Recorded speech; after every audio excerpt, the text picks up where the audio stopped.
Chers amis, bonjour.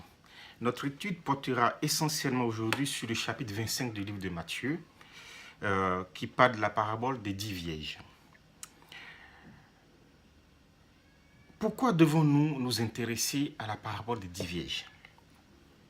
Parce que l'esprit de prophétie nous dit que cette parabole va s'accomplir à la lettre et que cette parabole illustre la situation de crise que traversait le peuple de Dieu, le peuple adventiste, pendant le désappointement. L'esprit de prophétie déclare dans la tragédie des siècles, le chapitre 22, que cette parabole va s'accomplir à l'avènement, au second avènement de Jésus-Christ. Lisons sans tarder le chapitre 25, du verset 1 à 13 du livre de Matthieu. Alors le royaume des cieux sera semblable à 10 vierges qui prirent leurs lampes pour aller à la rencontre de l'époux. 5 d'entre elles étaient folles et 5 étaient sages. Les folles, en prenant leurs lampes, ne prirent pas d'huile avec elles. Mais les sages prirent avec elles, avec leurs lampes, de l'huile dans des vases. Comme l'époux tardait, toutes s'assoupirent et s'endormit. Au milieu de la nuit, il y eut un cri.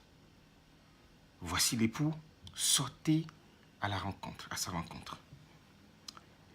Alors, toutes ces vierges levèrent, se préparaient et préparaient les lampes. Les folles dirent aux sages, donnez-nous de votre huile, car nos lampes s'éteignent. Les sages répondirent, non, il n'y en a pas assez pour nous et pour vous. Allez plutôt chez ceux qui vendent et achetez-en pour vous. Pendant qu'ils allaient en acheter, l'époux arriva. Celles qui étaient prêtes entraient avec lui au festin des noces et la porte fut fermée. Plus tard, les autres vierges arrivaient aussi et dirent, Seigneur, Seigneur, ouvre-nous. Mais il leur répondit, en vérité, je ne vous connais point. Veillez donc, puisque vous ne savez ni le jour ni l'heure. Chers amis, dans cette parabole du livre de Matthieu, les 10 vierges s'endormirent toutes. Donc ici, le problème qui se pose, ce n'est pas le fait de dormir qui nous pose problème ici. Ce n'est pas le sommeil qui pose problème ici. Puisque Jésus va dire que la mort, c'est comme le sommeil. Quand nous lisons dans Jean 11, le verset 11, Jésus dira que Lazare dort, qui n'est pas mort. Donc le problème ici, ce n'est pas le sommeil, c'est plutôt l'huile. Puisque les folles n'en avaient pas pour faire briller leurs lampes, pour aller à la rencontre de l'époux. Et les lampes s'éteignent et elles demeurent dans les ténèbres du dehors. Que représente donc cette huile qui est aussi capitale pour la vie éternelle, pour aller à la rencontre de l'époux? Qu'est-ce que cette huile représente réellement dans cette parabole? Nous voyons dans les Écritures, dans plusieurs chapitres dans les Écritures, ce que représente l'huile. Et dans le livre de Zacharie chapitre 4, par exemple, nous voyons que l'huile représente le Saint-Esprit. C'est aussi le consolateur, dit Jean 14, le verset 17. C'est aussi celui qui nous conduit dans toute la vérité, va dire Jean 16, le verset 13. Et selon Matthieu chapitre 28, c'est la troisième personne de la divinité, puisque Jésus va dire, allez-y faire de toutes les nations des disciples, en les baptisant au nom du Père, du Fils et du Saint-Esprit. Donc l'huile ici est capitale pour aller à la rencontre de l'époux. Puisque cette huile nous conduit dans la vérité, cette huile est le consolateur, cette huile est indispensable pour faire briller la lampe. Et nous verrons plus tard pourquoi elle est capitale pour que la lampe brille. Dans cette parabole, le fait de manquer d'huile a déterminé dans quelle catégorie se trouvaient les vierges, soit folles sois sage. Les sages sont entrés avec l'époux, puisqu'ils avaient une réserve d'huile. Mais les folles sont restées dehors, et l'époux dit, je ne vous connais pas. Ce sont les paroles les plus graves qu'il ait permis à un être humain d'entendre. Qu'est-ce que la folie selon la Bible? Nous voyons dans certains passages tels que Job 42, le verset 3, dit ceci. C'est aller à l'encontre de la volonté de Dieu. La folie dans la Bible, selon Job 42, le verset 3, dit c'est aller à l'encontre de la volonté de Dieu. Et selon Proverbe 19, le verset 3, la folie des hommes les pousse à s'irriter contre Dieu. La folie des hommes les pousse à s'irriter contre Dieu. Selon le Proverbe chapitre 24, le verset 9, la pensée de la folie n'est que péché. Alors, selon ces trois éléments que nous venons de... ces trois définitions que nous avons de la folie, il y en a plein d'autres encore, nous allons nous contenter de ces trois définitions. Selon Job 42, c'est aller à l'encontre de la volonté de Dieu. C'est s'irriter contre Dieu. Et c'est vivre dans le péché, selon les trois éléments que nous venons de voir. La question qu'on peut se poser ici, quand même ces 5 folles se préparaient pour aller à la rencontre de l'époux. C'est grave. Et c'est cela qui me pousse, moi, personnellement, à m'attarder davantage sur cette parabole. Parce que c'est au cri de minuit que nous nous rencontrons qu'il y avait 5 folles et 5 sages. Nous allons parcourir un petit peu les écrits de la sœur White, de l'esprit de prophétie, par rapport à ce qu'elle dit de cette parabole. Cette parabole se trouve dans les paraboles de Jésus, bien sûr, à la rencontre de l'époux. Elle dit ceci. Les 2 catégories de jeunes filles correspondent aux 2 classes de personnes qui disent croire au retour du Seigneur. Toutes sont appelées des vierges à cause de la pureté de leur profession de foi. Le lampe représente la parole de Dieu. Ta parole est une lampe à mes pieds et une lumière sur mon sentier, déclare le psalmiste. L'huile est un symbole du Saint-Esprit. Nous l'avons vu dans la prophétie de Zacharie. Dans la parabole, les 10 filles allaient à la rencontre de l'époux. Elles avaient toutes des lampes et des vases d'huile. Mais pendant un temps, on ne faisait aucune différence entre elles. Pendant un temps, on ne faisait aucune différence entre elles. Retenez bien qu'elle dit ceci, que les vierges, elles avaient toutes une lampe par rapport à leur profession de foi. Elles croient toutes au retour du Seigneur.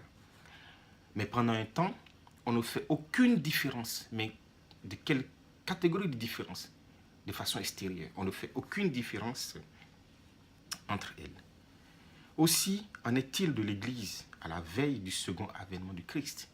Ainsi, en est-il de l'Église à la veille du second avènement du Christ?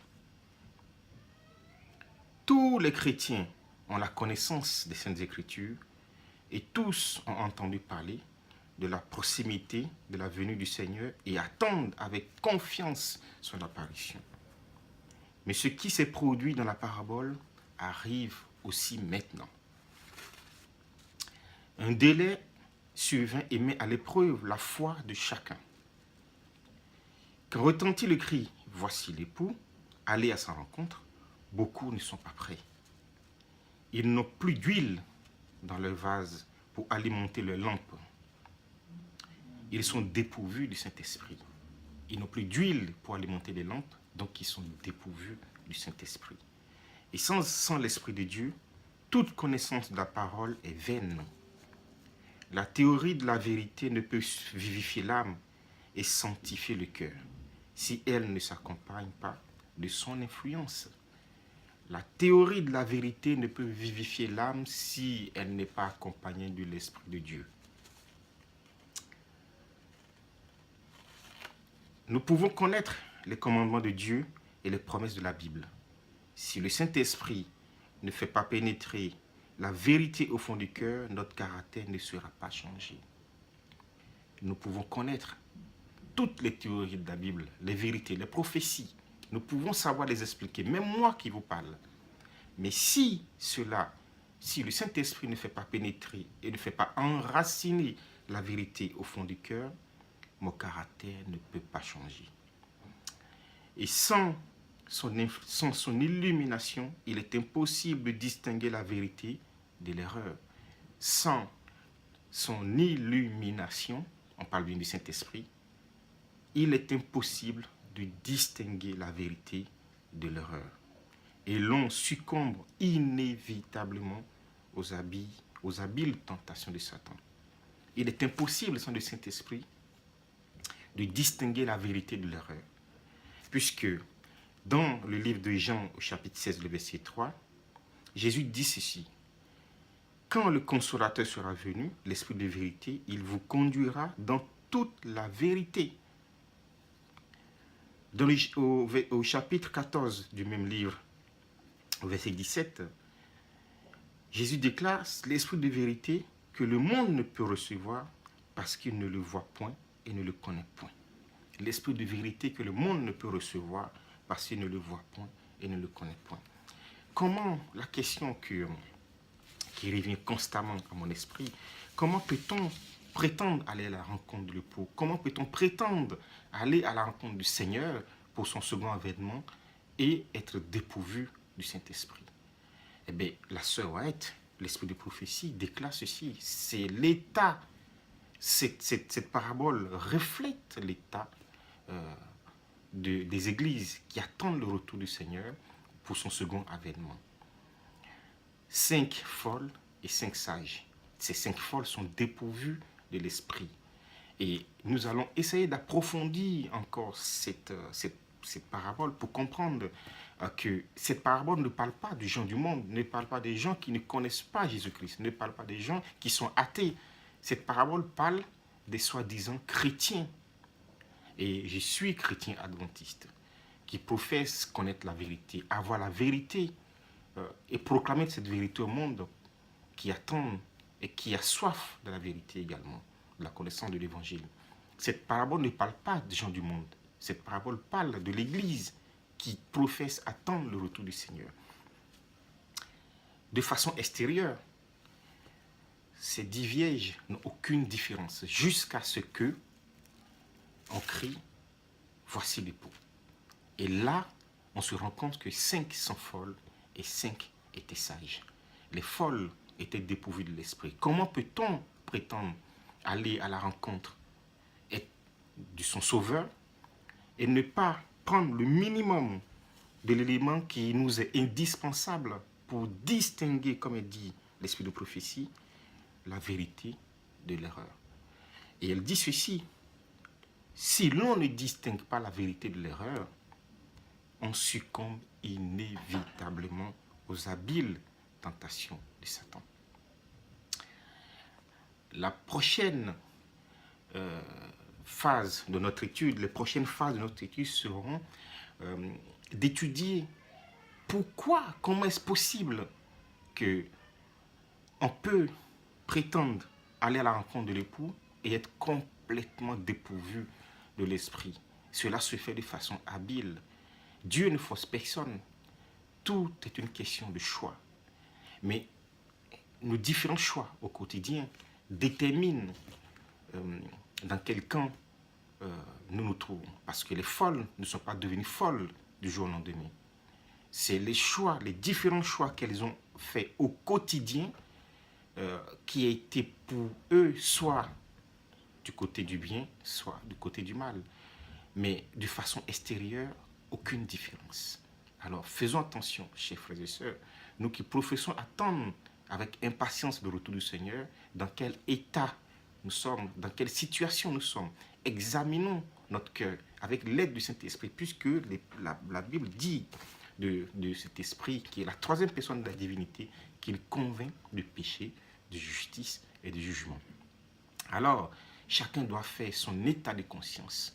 Chacun doit faire un examen de conscience pour comprendre dans quelles conditions il se situe, lui, pas l'autre, mais moi, dans quelles conditions est-ce que je suis pour attendre dans la sincérité et dans la vérité le retour du Seigneur.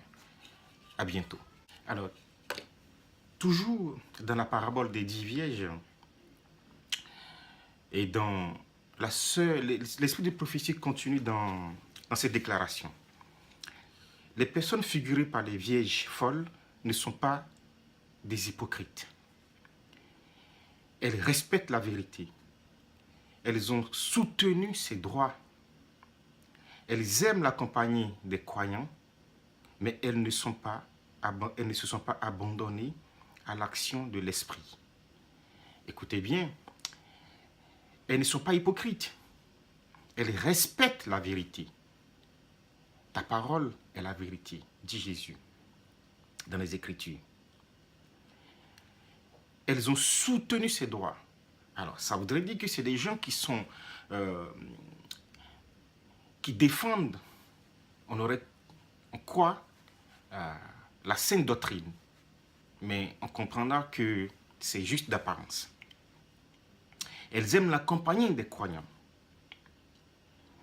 N'oublions pas que cette parabole ne parle pas des gens du monde, elle parle de l'Église, c'est-à-dire des gens qui se disent chrétiens, des témoins de Jésus.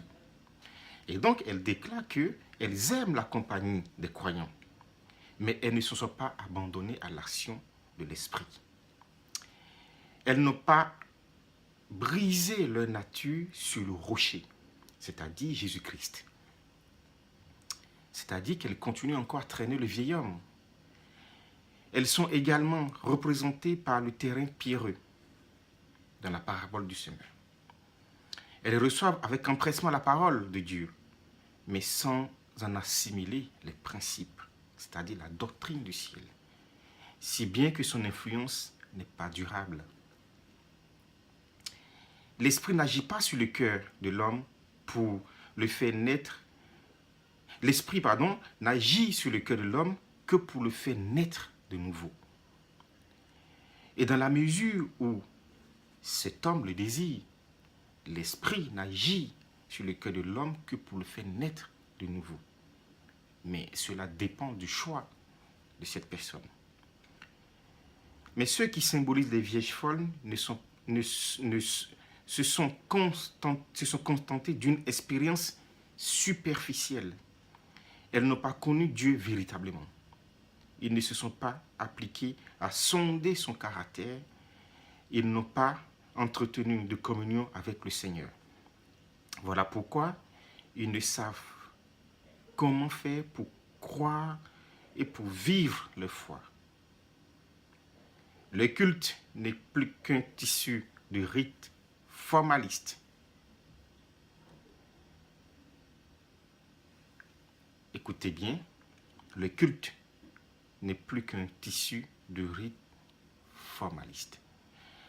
Comprenons que l'action du Saint-Esprit dépend de notre volonté à nous soumettre à la parole de Dieu. L'Esprit de Dieu, ou Dieu lui-même, ne force personne à se soumettre. Et ces 5 folles, comme j'ai dit tout à l'heure, ne sont pas devenues folles. C'est les choix au quotidien qui déterminent dans quel cas et dans quelle position nous allons nous trouver quand la crise va se révéler. Puisque les 5 folles dont on parle ici ne sont pas hypocrites, dit l'esprit de prophétie. Elles défendent la vérité, mais elles ne se sont pas laissées transformer par l'action au quotidien de l'Esprit Saint.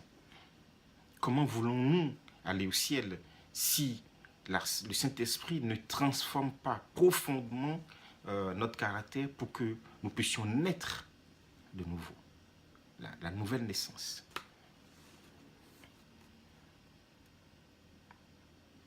L'apôtre Paul précise quels seront les traits dominants de ceux qui vivront immédiatement avant la seconde venue de Jésus-Christ. Dans les derniers temps, dit-il, il y aura des temps difficiles, car les hommes seront égoïstes, aimant le plaisir plus que Dieu, ayant l'apparence de la piété, mais reniant ce qui en fait la force. Écoutez bien, croyez-vous que l'apôtre Paul parle des gens du monde? Non. Nous voyons cela dans 2 Timothée 3, le verset 1 à 5. Dans les derniers jours, dit-il, il y aura des temps difficiles car les hommes seront égoïstes. Le monde est déjà égoïste. Donc l'apôtre Paul n'est pas en train de parler ici des gens du monde, des gens que nous disons qui ne sont pas des croyants. Les gens seront égoïstes, aimant le plaisir plus que Dieu. Mais dites-moi, aujourd'hui le monde aime le plaisir plus que Dieu. Donc ce n'est pas de ce monde que parle l'apôtre Paul. Il nous parle de l'église de Dieu. Ayant l'apparence de la piété, mais reniant ce qui en fait la force. Ce sont ceux qui, en temps de crise, diront paix et sûreté, se laissant bercer par une fausse sécurité, oublieux du danger qui les guette. Réveillés de leur léthargie spirituelle, ils verront l'étendue de leur misère et demandant l'aide à leurs frères. Réveillés de leur léthargie spirituelle. Alors, comme je vous ai dit tout à l'heure, l'apôtre Paul n'est pas en train de parler des gens du monde, il parle de l'église de Dieu. Écoutez bien ce qu'il dit, cet apôtre. C'est grave quand même que dans les derniers jours, dans les temps difficiles, les hommes seront égoïstes. Quelle est la doctrine du ciel? N'est-ce pas la miséricorde? N'est-ce pas le partage? N'est-ce pas la vraie religion, dit les Écritures? Mais quand nous verrons dans les églises l'égoïsme, l'autosuffisance, le moi qui passe en premier, tout le monde veut avoir la première place, comme par exemple être le premier ancien, être responsable de ceci, de cela, c'est penser à sa personne et non aux Écritures en premier. C'est de cela qu'il est question ici. À partir de l'instant où ce que je fais et motive mes ambitions, c'est ma personne, alors là, je me prépare à faire partie de la catégorie des vierges folles. Ils auront l'apparence de la piété, comme les vierges folles qui ont une lampe, mais reniant ce qui en fait la force. Ce sont ceux qui diront, dans ce temps de crise, paix et sûreté, et se laissant baisser par une fausse sécurité, oublieux du danger qui les guette. Réveillés de leur léthargie spirituelle, ils verront l'étendue de leur misère et demandent l'aide à leurs frères. Mais dans le domaine de la foi, nul ne peut combler les déficiences des autres. Dans le domaine de la foi, nul ne peut combler les déficiences des autres. Qu'est-ce que c'est que la foi? La foi vient de ce qu'on entend, et ce qu'on entend vient de la parole de Dieu. La foi, c'est la démonstration des choses qu'on ne voit pas. Comprenez bien que, comme l'esprit de prophétie le dit là, nul ne peut combler les déficiences des autres. Le salut, c'est une question collective, mais elle est aussi individuelle. La grâce de Dieu a été librement offerte à chacun, à chaque homme. Le message évangélique a été proclamé, que celui qui a soif vienne, que celui qui veut prenne de l'eau de la vie gratuitement, selon Apocalypse 22, le verset 17. Le caractère ne se transmet pas. Personne ne peut avoir la foi pour un autre, ni recevoir l'esprit pour un autre. Comme le caractère est le résultat de l'action de l'esprit, il est incommunicable. Je répète, comme le caractère est le résultat de l'action de l'esprit, il est incommunicable. Je vais rajouter ceci, comme le caractère est le résultat de l'esprit et de la soumission à la parole de Dieu, il est incommunicable. Nous voyons à travers toujours ces paraboles, toujours ces différents écrits de l'esprit de prophétie, que les folles ne sont pas devenues folles du jour au lendemain. Elles aiment la compagnie, mais elles ne sont pas racinées dans la vérité. Elles défendent les droits de la vérité, mais ne se sont pas laissées transformer par l'Esprit de Dieu. Selon les 3 passages que nous avons vus tout à l'heure dans la Bible, la folie c'est s'opposer à la volonté de Dieu. La folie, c'est vivre dans le péché. La folie, c'est s'irriter contre Dieu. Et ces éléments ne sont pas visibles à l'extérieur. C'est des choses qui viennent de dedans et viennent directement du cœur. Mais elles sont, comme elle le dit, les Écritures, elles sont comme ces personnes succombent de façon inévitable aux habiles tentations de Satan. Les habiles tentations.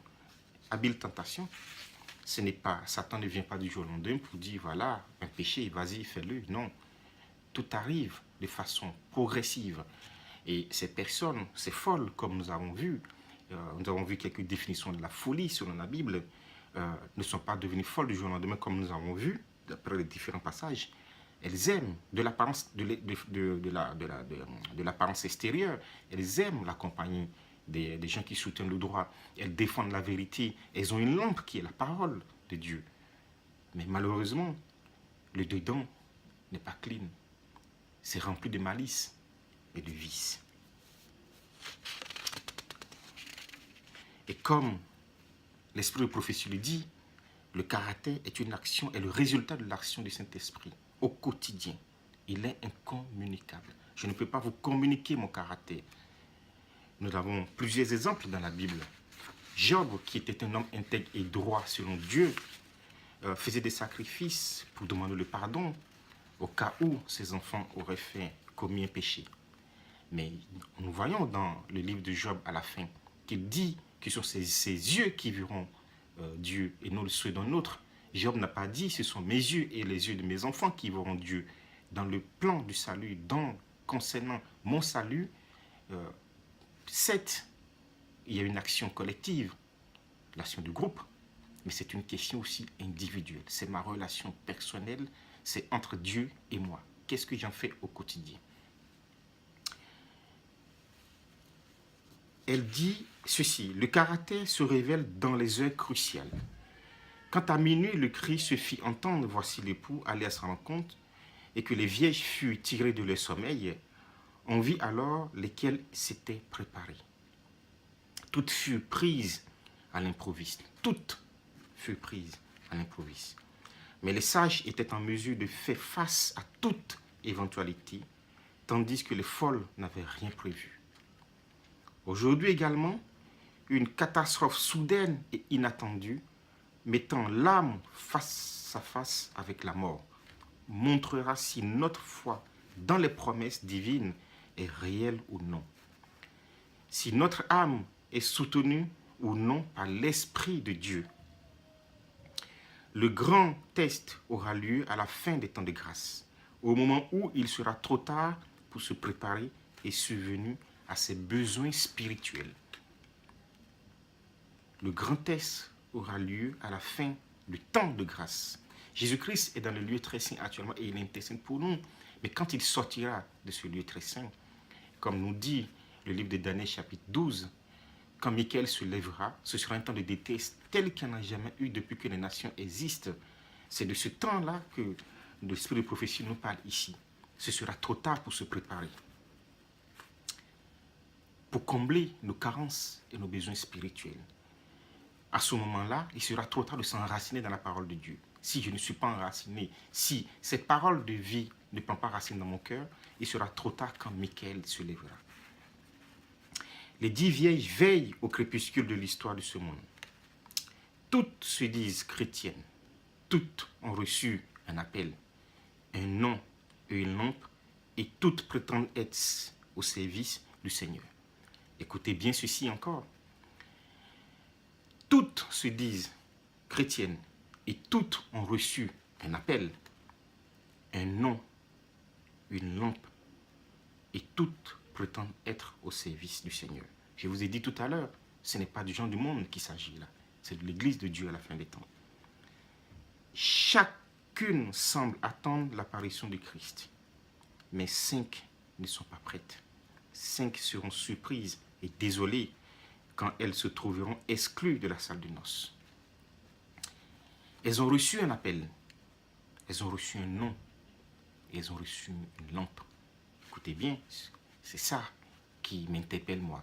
Et j'en fais mon sujet d'étude profonde, mon caractère. Quel est l'état de mon caractère au second avènement de Jésus-Christ?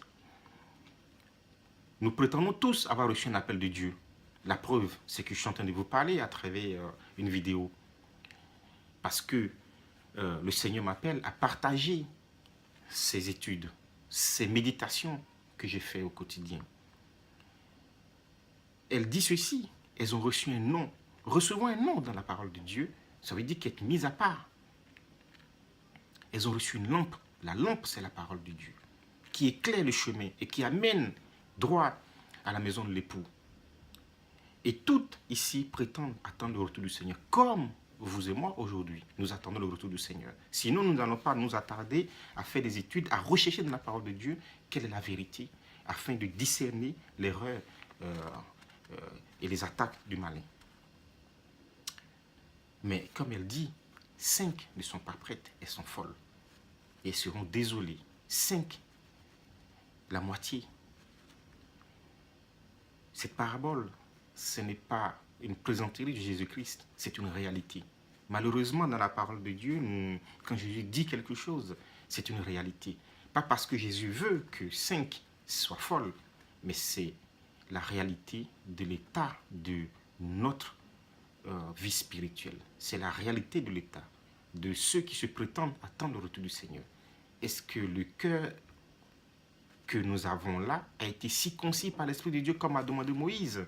C'est l'Esprit qui circoncit le cœur pour le préparer à recevoir la parole de Dieu. Moïse l'a dit, l'Éternel lui-même va vous circoncire le cœur. La circoncision de ce cœur est faite par l'aide de l'Esprit. Et ces 5 folles étaient dépourvues de l'Esprit. Pourtant, elles ont reçu un appel, elles ont reçu une lampe et prétendent attendre le retour du Seigneur.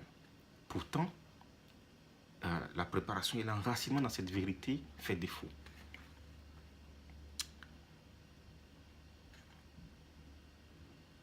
Les paroles les plus terribles que les oreilles humaines puissent entendre se trouvent contenues dans cette sentence. Je ne vous connais pas. La communion de l'esprit dont vous avez fait peu de cas aura été la seule préparation possible en vue de la compagnie des heureux convives qui assistent au banquet de noces. Je répète, la communion de l'esprit dont vous avez fait peu de cas aurait été la seule préparation possible en vue de la compagnie des heureux convives qui assistent au banquet de noces. L'esprit convainc de péché, de justice et de jugement. Mais beaucoup en font. Ce n'est pas nécessaire. Ce n'est pas nécessaire de se laisser transformer par l'esprit. Je vais rajouter, le seul héritage terrestre que nous amène au ciel, c'est le caractère. Si ce caractère n'est pas transformé et que l'image de Jésus-Christ se forme en nous, il est impossible, nous nous disqualifions de cet événement qui a été annoncé, le second avènement de Jésus-Christ.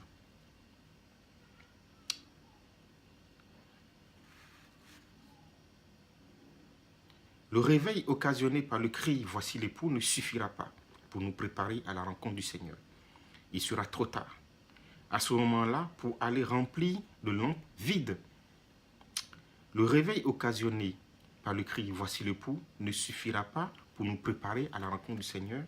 Il sera trop tard en ce moment-là pour aller remplir de lampes vides. Il est impossible d'éloigner le Christ de sa vie présente et d'être prêt à jouir de sa compagnie dans le ciel. Le fait de ne pas avoir de l'huile est le symbole d'éloigner le Christ de sa vie présente. Non mais vous vous rendez compte? Pourtant, ces personnes ont reçu un appel, un nom et une lampe. Et l'esprit de prophétie dit ceci, le fait d'avoir des lampes vides, c'est d'éloigner le Christ de notre vie présente. Mais il y a quelque chose qui doit nous interpeller au plus profond pour comprendre. Ça veut dire que ces 5 folles étaient actives dans les églises. Elles sont actives, elles sont présentes de l'apparence extérieure, de la piété. Malheureusement, tout vient de l'intérieur et qui démontre le choix au quotidien que ces personnes n'étaient pas enracinées dans la vérité. La doctrine du ciel, c'est croire, comme Jésus dit, si vous m'aimez, gardez mes commandements. Et garder les commandements de Dieu, c'est une vie au quotidien. C'est un choix. Nos choix au quotidien déterminent dans quelle position est-ce que nous serons, dans quelle position est-ce qu'on sera quand le cri se fait entendre. Voici l'époux, allez à sa rencontre. Chers amis, vous me voyez habillé, une cravate, partageant avec vous les études que nous faisons au quotidien.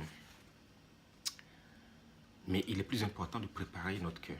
C'est le caractère, comme l'esprit de prophétie le dit là, c'est le caractère, et le caractère, c'est le résultat de l'action du Saint-Esprit au quotidien sur moi. C'est une transformation, c'est une nouvelle naissance. Et sans cette nouvelle naissance, je me disqualifie du ciel.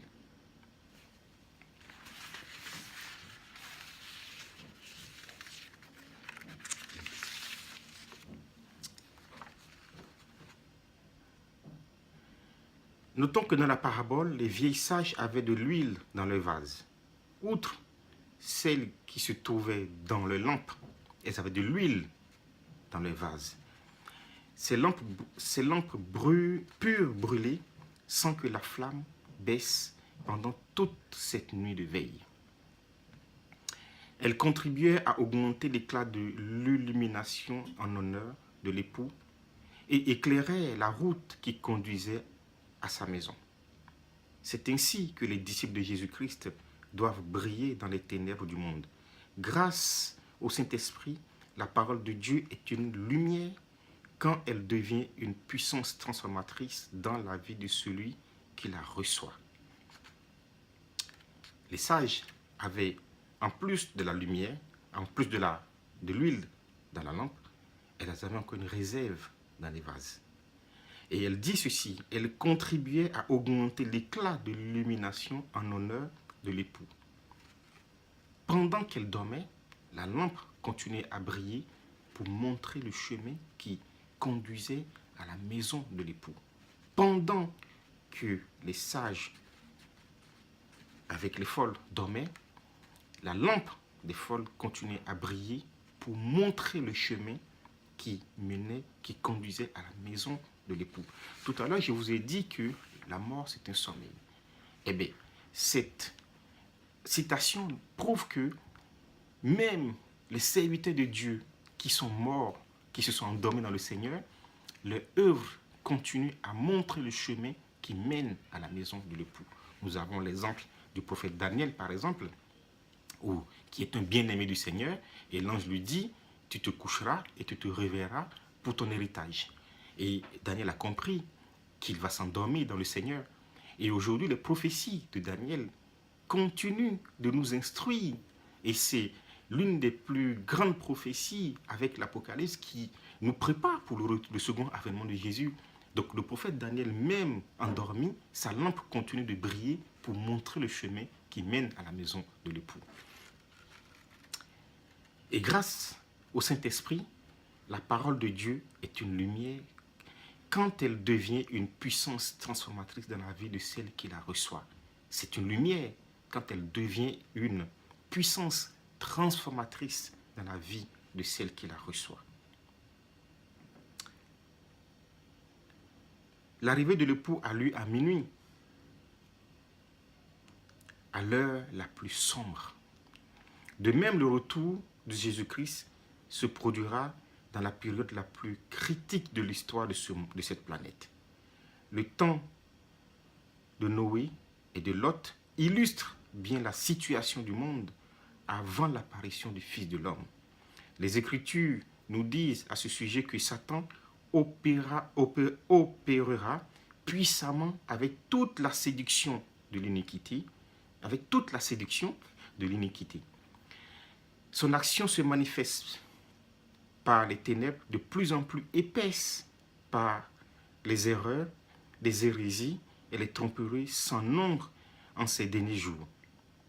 Non seulement le diable entraîne le monde dans ses pièges, mais ses séductions corrompent même les églises qui se déclarent chrétienne. Je répète, ces séductions corrompent même les églises qui se déclarent chrétiennes. La grande apostasie engendra des ténèbres aussi épaisses que celles de minuit, aussi impénétrables qu'un sac de crin. Ce sera une nuit d'épreuve pour le peuple de Dieu, une nuit de larmes et de persécution pour ceux qui s'attachent à la vérité.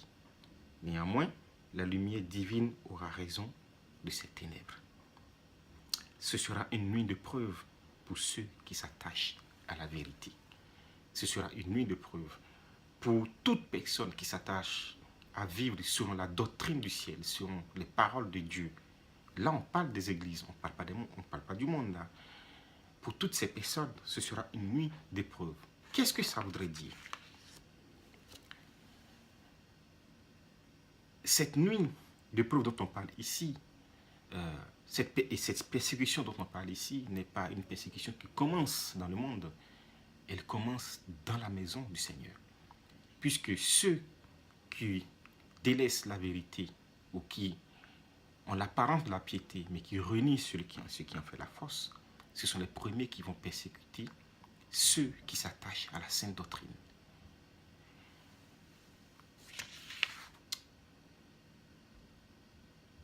Puisqu'ils ne pourront, ces personnes, les folles, ne pourront s'attacher à la sainte doctrine, alors ils se laisseront entraîner par la séduction de l'ennemi des âmes.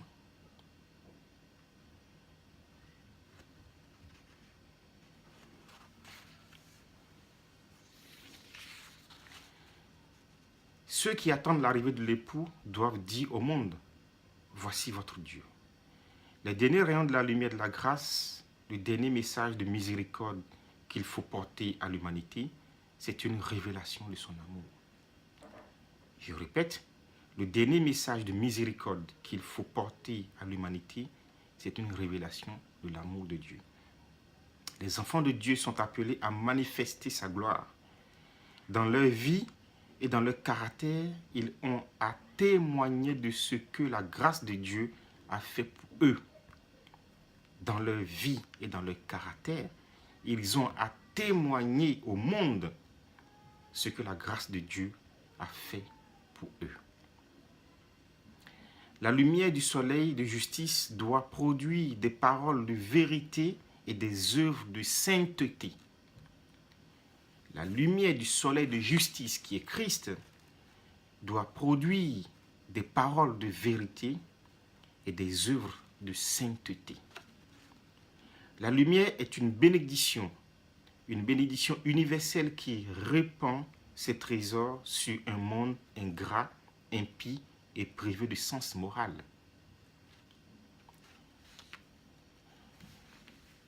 Le monde est privé de sens moral. Aujourd'hui, le mal est appelé bien et le bien mal, même dans les églises. Quelle est la position, quelle est notre position par rapport à ça? Quelle est notre position par rapport à ce que le Seigneur appelle une abomination? Quelle est notre position par rapport à ce que le Seigneur appelle un péché? Je laisse ces questions à votre conscience.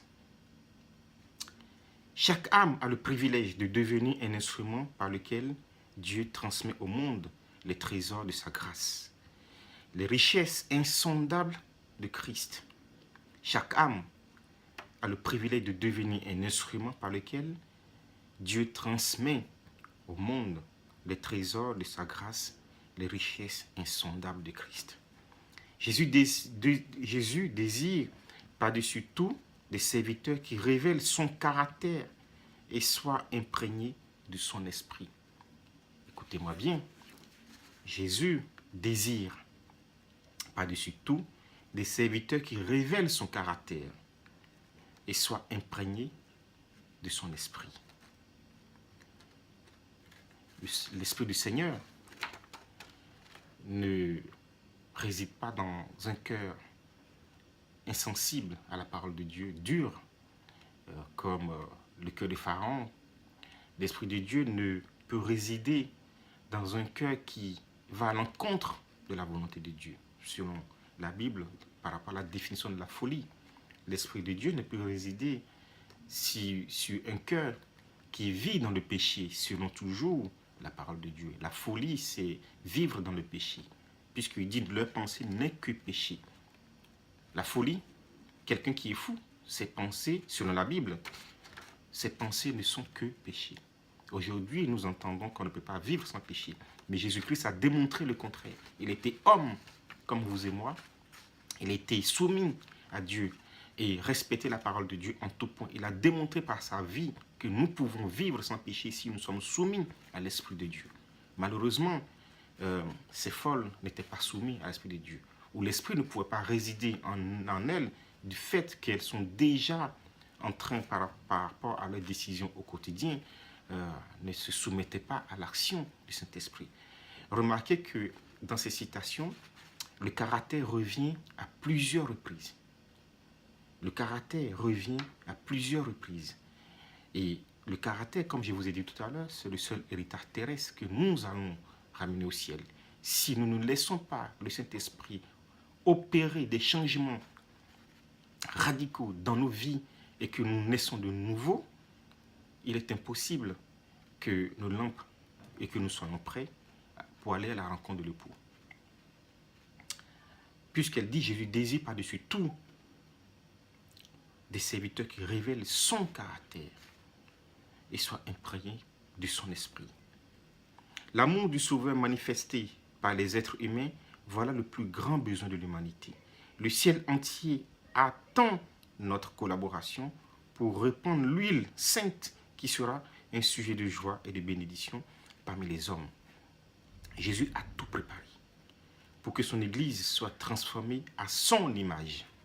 L'Église qui est transformée à l'image de Jésus-Christ, c'est cette Église qui s'appuie sur la sainte doctrine, sur la parole de Dieu, et non sur les philosophies. Alors, chers amis, par cette parabole des 10 vierges, nous avons compris l'importance de l'huile et la transformation du caractère pour aller à la rencontre de l'époux. Voici quelques citations que nous tirons du même livre de l'Esprit de prophétie. Elle dit ceci: le levain caché dans la pâte agit d'une manière invisible et le fait lever. Le levain de la vérité, lui aussi, agit secrètement, silencieusement et d'une manière continue pour transformer l'âme. Les penchants naturels sont tempérés puis subjugués et de nouvelles pensées, de nouveaux sentiments, de nouveaux mobiles apparaissent. La vie de Jésus-Christ devient le modèle à imiter. Comprenons que, comme elle dit ici, le levain de la vérité agit secrètement et silencieusement d'une manière continue pour transformer l'âme. Qu'est-ce qui est transformé chez l'homme? C'est le caractère. L'esprit est chargé et l'esprit est changé, et les facultés sont orientées dans une nouvelle direction. L'homme n'est pas doté de nouvelles facultés, mais celles qu'il possède sont sanctifiées. Sa conscience est éveillée et il reçoit des traits de caractère qui le rendent capable de travailler pour Dieu. Il reçoit des traits de caractère qui le rendent capable de travailler pour Dieu. Notons que nous avons dit tout à l'heure que les 10 vierges, parmi les 10 vierges, toutes programme est appelé, toutes ont reçu une lampe et toutes ont reçu un nom. Mais malheureusement, 5 étaient folles. Il est indispensable que le levain de la vérité puisse travailler, Seigneur, puisse travailler nos caractères afin que nous soyons capables de travailler pour Dieu et d'attendre et de nous préparer pour aller à la rencontre de l'époux. De nombreuses personnes se demandent pourquoi il y en a tant qui prétendent croire à la parole de Dieu et n'ont cependant pas subi de transformation visible dans leur parole, leur esprit et leur caractère. Je recommence. De nombreuses personnes se demandent pourquoi il y en a tant qui prétendent croire en la parole de Dieu et n'ont pas cependant subi de transformation visible dans leur parole, leur esprit et leur caractère. Le caractère revient constamment. Et je vous ai dit tout à l'heure que c'est le seul héritage terrestre que nous allons ramener au ciel. Et donc, si l'action du Saint-Esprit n'est pas continue sur notre caractère, afin de le transformer à ce que l'image de Jésus-Christ se forme en nous, nous pouvons dire que nous sommes disqualifiés pour le ciel. Et pourtant, nous allons prétendre tous les jours travailler pour le Christ. Je continue dans ces citations. Pourquoi il y en a tant qui ne peuvent supporter la contradiction, manifestent de la mauvaise humeur dès que quelque chose va à l'encontre de leurs plans et de leurs désirs, et prononcent des paroles dures, impérieuses et colériques. Ces personnes n'ont visiblement pas changé, puisque l'action de l'Esprit, puisqu'ils n'ont pas laissé le Saint-Esprit transformer de façon silencieuse et perceptible le caractère. On observe chez eux le même égoïsme, la même indulgence à leur égard, les mêmes excès de colère et les mêmes propos irréfléchis. Ce n'est pas quelqu'un qui est né de nouveau, ça. Ce n'est pas une personne née de nouveau. C'est la preuve qu'ils ne sont pas convertis. Ils n'ont pas caché dans leur cœur le levain de la vérité. Et celui-ci n'a donc pas eu l'occasion d'accomplir son œuvre en eux. Non seulement ils n'ont pas caché dans leur cœur le levain de la vérité, parce qu'il y a aussi le levain du mensonge. Dans la Bible, le levain va être comparé à deux choses, soit la vérité, soit le péché. Là, visiblement, ces personnes n'ont pas laissé la vérité les transformer. Mais puisque l'action du Saint-Esprit n'a pas été perceptible dans leur caractère, alors c'est l'action de l'ennemi qui prend la place. C'est pour cela qu'on ne voit aucune nouvelle œuvre s'accomplir en eux. Leurs tendances au mal, naturelles ou acquises, n'ont pas été soumises à la puissance transformatrice du Saint-Esprit. Leur vie révèle l'absence de la grâce du Christ. Leur vie révèle l'absence de la grâce du Christ. Nous sommes sauvés par grâce, chers amis. Ces personnes, au cri « Voici l'époux », vont se rendre compte qu'elles étaient folles.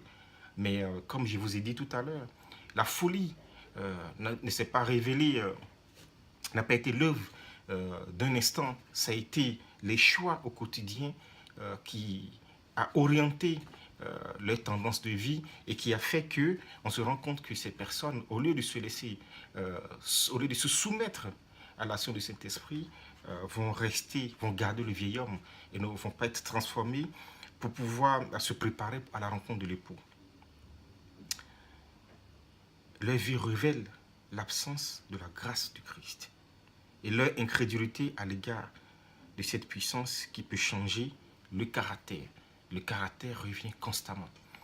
Nous avons indispensablement besoin de l'huile pour quoi faire? Pour nous enseigner dans la vérité.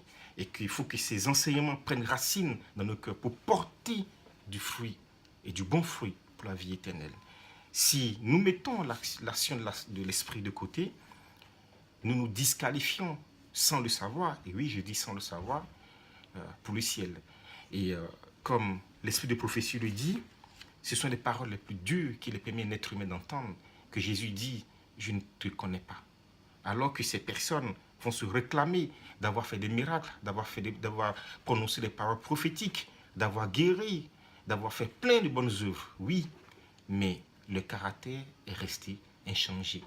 Seul l'esprit peut faire ces choses-là. La parole de Dieu doit sanctifier nos rapports avec nos semblables. Le levain de la vérité ne produit pas l'esprit de rivalité, l'ambition, le désir d'occuper la première place. L'amour qui vient du ciel n'est ni égoïste, ni versatile.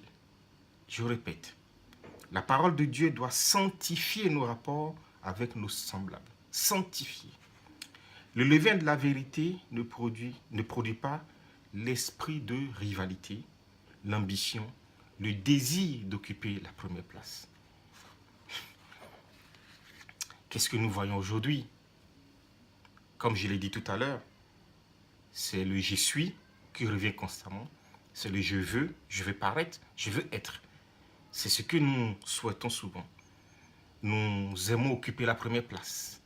Jésus n'est-il pas le Fils de Dieu? Est-il descendu du ciel en tant que roi des rois et seigneur des seigneurs? C'est Dieu qui s'est fait homme. Il s'est dépouillé de sa puissance, de sa divinité, pour revêtir cette nature pécheresse, afin de gagner le ciel pour vous et pour moi. La doctrine du ciel, c'est l'humilité, c'est être au service des uns des autres. La parole de Dieu doit nous rendre humbles. Et l'humilité est la première chose que le Saint-Esprit nous met dans notre esprit à nous, être humains. Nous devons nous humilier devant Dieu. L'égoïsme doit disparaître. Le désir de paraître et d'être le premier et d'être au premier plan doit disparaître. Et nous devons nous laisser sanctifier par cette parole et sanctifier, cette parole de Dieu sanctifie nos rapports avec nos semblables. Et le levain de la vérité produit en nous le changement de caractère nécessaire pour nous préparer pour la rencontre de l'époux, de notre Seigneur. Il ne dépend pas des louanges des hommes. Le cœur de celui qui reçoit la grâce du ciel déborde d'amour pour Dieu et pour ceux en faveur desquels le Christ est mort. Le cœur qui reçoit la grâce du ciel déborde d'amour pour Dieu et pour ses semblables. Nous avons vu tout à l'heure que les folles avaient le sentiment, c'est aller à l'encontre de la volonté de Dieu. Ce qui voudrait dire qu'on n'aime pas Dieu. On prétend aimer Dieu. Nous avons l'apparence extérieure de ce qui est de la piété, mais ce n'est que l'apparence extérieure. Puisqu'elle dit ici, le cœur qui reçoit la grâce du ciel déborde d'amour pour Dieu. Donc si nous avons de l'amour pour Dieu, alors inévitablement le Saint-Esprit doit faire son œuvre de transformation du caractère en nous. Ça voudrait dire que les folles étaient déjà folles avant même que le cri ne se fasse entendre. Chers amis, ces citations ont été tirées de la parabole de Jésus-Christ. Et la majorité de ces citations ont été tirées de « À la rencontre de l'époux ».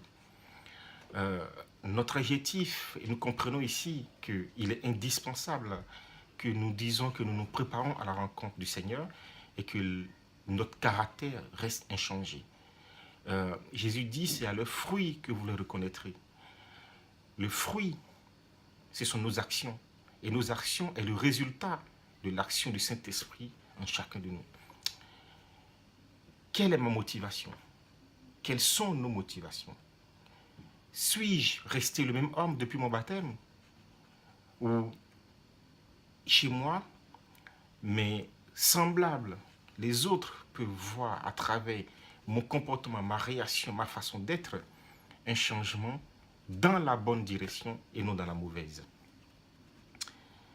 Et Jésus dit que, et à travers la Bible, ces choses leur sont arrivées pour nous servir d'exemple à nous qui sommes arrivés à la fin des temps. Nous devons étudier ces prophéties, ces paraboles, ces choses, ces études que Dieu met à nos portées, afin de nous préparer pour le retour du Seigneur, le second avènement. Notre caractère doit être changé. Notre caractère doit être changé. Il est indispensable pour nous de travailler pour que notre caractère soit toujours, comme nous disons, être à l'image de Jésus-Christ, afin que chaque jour nous soyons toujours, non pas comme le vieil homme, mais comme l'être né de nouveau, rempli de l'Esprit de Dieu, et que le levain de la vérité puisse produire secrètement et silencieusement et d'une manière continue une transformation de l'âme pour ressembler à notre Sauveur.